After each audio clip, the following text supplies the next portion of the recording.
Hello students, welcome back to our YouTube channel Alar academy. आज हम class fourth EVS के अंदर chapter number 5 sources of water part 3 start करेंगे। Okay, चलिए शुरू करते हैं। चलिए देखिए, लास्ट क्लास के अंदर हमने पढ़ा था कि इवेपोरेशन क्या होता है और इसको कौन कौन से फैक्टर्स अफेक्ट करते हैं। जैसे कि देखिए, इवेपोरेशन क्या होता है हमारा, the change of water into water vapours due to heating is called evaporation. पानी का वाटर वेपर के अंदर चेंज होना हीटिंग की वजह से इवेपोरेशन कहलाता है। ठीक है, इसके कुछ फैक्टर्स थे जो कि इसको इवेपोरेशन को अफेक्ट करते थे। ओके, फर्स्ट फैक्टर क्या था, water evaporates faster when the weather is windy. जो वाटर है वो क्या है, इवेपोरेट जल्दी होता है। कब जल्दी इवेपोरेट होता है, जब हमारा मौसम विंडी हो। ठीक है, जब हमारे मौसम के अंदर हवाएं चलती हों, उस टाइम हमारा जो वाटर है वो जल्दी इवेपोरेट होगा। ओके, सेकंड पॉइंट था, water evaporates faster when the temperature is high. Water अब क्या है, जल्दी इवेपोरेट होगा। ठीक है, कब जल्दी इवेपोरेट होगा, जब हमारा टेम्परेचर जो है क्या, हाई हो, बहुत ज़्यादा हो। ओके, और थर्ड पॉइंट था हमारा, evaporation is faster when the air is dry. Evaporation हो गया हमारा फास्टर होगा, जल्दी होगा। कब जल्दी होगा, जब हमारी जो एयर है, हवा है क्या, ड्राई हो, सूखी हो। ठीक है, इसके बाद फोर्थ हमारा पॉइंट था कि इवेपोरेशन के अंदर water evaporates faster when the exposed surface is harsh. जो हमारा वाटर है वो क्या है, इवेपोरेट जल्दी होगा, फास्टर होगा। कब, जब क्या है, एक्सपोज्ड सरफेस के हमारा लार्ज हो, बड़ा हो। ओके, इसके बाद देखिए, इसके अंदर दो इन्होंने मल्टीपल चॉइस क्वेश्चंस दिए हुए हैं। इनको अगर हम सॉल्व करते तो क्या आंसर आएगा। फर्स्ट है, water evaporates faster when the air is, क्या पूछा गया है, वाटर अब क्या है, इवेपोरेट्स फास्टर हो। कब फास्टर होता है, जब हवा ड्राई हो या वेट होती है। ठीक है, तो इसका आंसर क्या आ जाएगा, जब हमारी जो हवा है, वाटर है वो क्या, एयर है हमारी, ड्राई हो, सूखी हो, तब हमारा इवेपोरेशन है वो क्या है, फास्टर होता है। ओके, सेकंड पॉइंट है, the change of water into water vapour is cold. ठीक है, वो प्रोसेस जिसके अंदर वाटर वेपर के अंदर चेंज होता है, उस प्रोसेस को हम क्या कहते हैं, उस प्रोसेस को हम इवेपोरेशन कहते हैं। ओके, इसके बाद हम देखेंगे कंडेंसेशन। ओके, चलिए देखते हैं कंडेंसेशन क्या होता है। तो देखिए, condensation, when water vapors become cool it change into water। इसके अंदर क्या बताया गया है, when water vapors become cool, जब वाटर वेपर्स हमारे कूल हो जाते हैं, ठंडे हो जाते हैं। ठीक है, उस टाइम क्या होते हैं, वाटर वेपर्स वाटर के अंदर चेंज हो जाते हैं। ठीक है, कन्वर्ट हो जाते हैं। The process of changing water vapour into water on cooling is called condensation. वो प्रोसेस जिसके अंदर वाटर वेपर हमारा वाटर के अंदर चेंज होता है। ठीक है, कूलिंग के समय में, कूल वाटर वेपर्स को कूल करने के बाद, ठंडा होने के बाद, जब वाटर वेपर हमारा वाटर के अंदर चेंज होते हैं, उस प्रोसेस को हम कंडेंसेशन कहते हैं। Okay, in nature water vapours condense to form water in many ways. इसके अंदर बताया गया कि जो इन नेचर प्रकृति के अंदर water vapour condense to form water in many ways. क्या बताया गया है, वाटर वेपर्स हम क्या है, कंडेंस होते हैं पानी बनाने के लिए, पानी की फॉर्म के अंदर कन्वर्ट होने के लिए उसके क्या है, कई तरीके हैं, बहुत सारे वेज हैं। ठीक है, जैसे clouds, dew, fog, frost and snow are all example of condensation. क्या बताया गया है, जो क्लाउड्स हैं, ड्यू, फॉग, फ्रॉस्ट या फिर जो स्नो है, ठीक है, ये सभी हमारे क्या है, कंडेंसेशन के एग्जाम्पल हैं।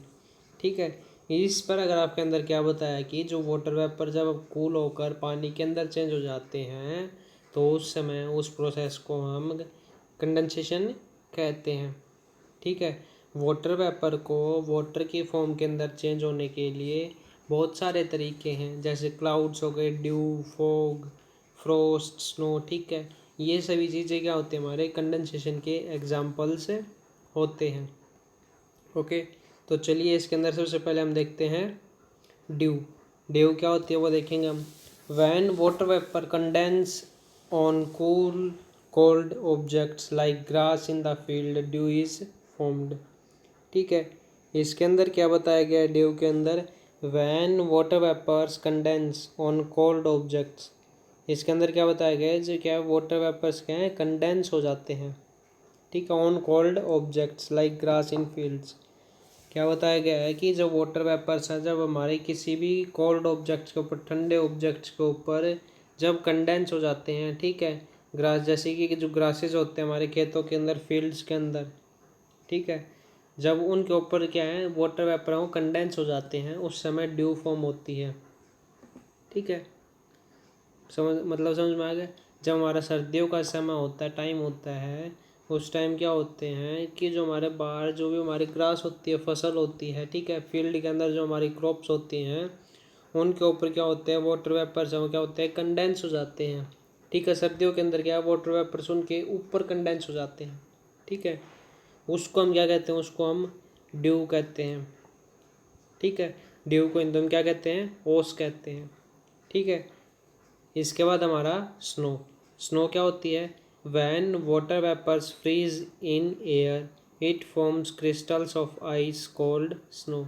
इसके अंदर क्या बताया गया है स्नो के अंदर, when water vapour freeze in air, क्या बताया गया है, जब वाटर वेपर हमारे हवा के अंदर ही फ्रीज हो जाते हैं, ठीक है, एयर के अंदर ही फ्रीज हो जाते हैं, जम जाते हैं, जब वाटर वेपर हमारे एयर के अंदर जम जाते हैं, उस समय क्या है वो आइस के क्रिस्टल्स के अंदर कन्वर्ट हो जाते हैं, ठीक है, वो आइस के रूप फॉर्म में कन्वर्ट हो जाते हैं, आइस बन जाती है उनकी, ठीक है, बर्फ़ बन जाती है, ठीक है।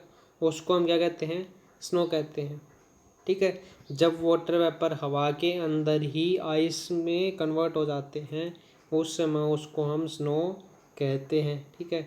Snowfall takes place mainly at hill stations in winter.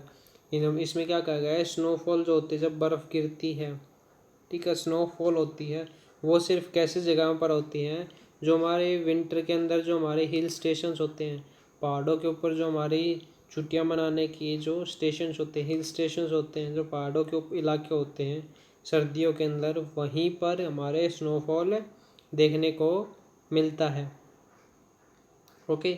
इसके बाद हमारे पास आता है फॉग। फॉग में क्या बताया गया है, धुंध, ठीक है। फॉग क्या होती है, धुंध होती है, ओके। ड्यूरिंग विंटर, विंटर के समय के अंदर, सर्दियों के अंदर, water vapour condense on the dust particles in air to form clouds close to the grounds. इसके अंदर क्या कहा है, जो वाटर वेपर्स हैं वो हमारे कंडेंस हो जाते हैं, ठीक है। कहाँ पर कंडेंस हो जाते हैं, जो हमारी एयर के अंदर जो हमारे डस्ट पार्टिकल्स होते हैं, ठीक है, जो हमारे एयर के अंदर डस्ट पार्टिकल्स होते हैं, उनके ऊपर जो हमारी वाटर वेपर्स होते हैं वो कंडेंस हो जाते हैं, ठीक है।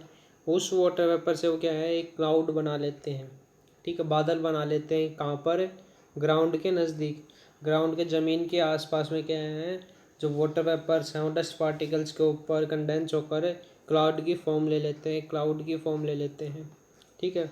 उन क्लाउड्स को हम क्या कहते हैं, फॉग कहते हैं, धुंध कहते हैं, ओके। समझ में आ गया, ठीक है। तो आप लोगों का जो चैप्टर नंबर 5 है, सोर्सेज ऑफ वाटर, यहाँ पर कंप्लीट होता है, ठीक है।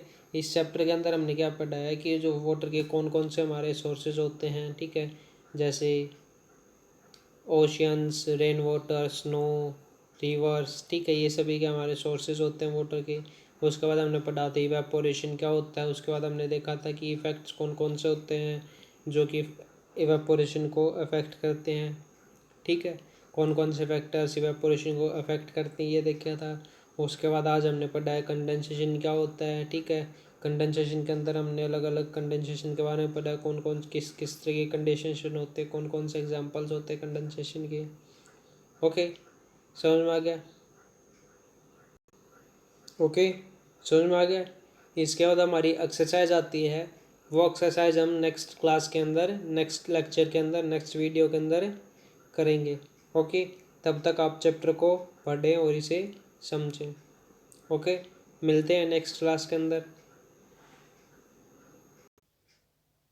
Thanks for watching video. अगर आपको वीडियो अच्छी लगी हो तो इसे लाइक कर दें, ज़्यादा से ज़्यादा शेयर करें और ऐसी नई वीडियोज़ को पाने के लिए चैनल को सब्सक्राइब करें। Thank you.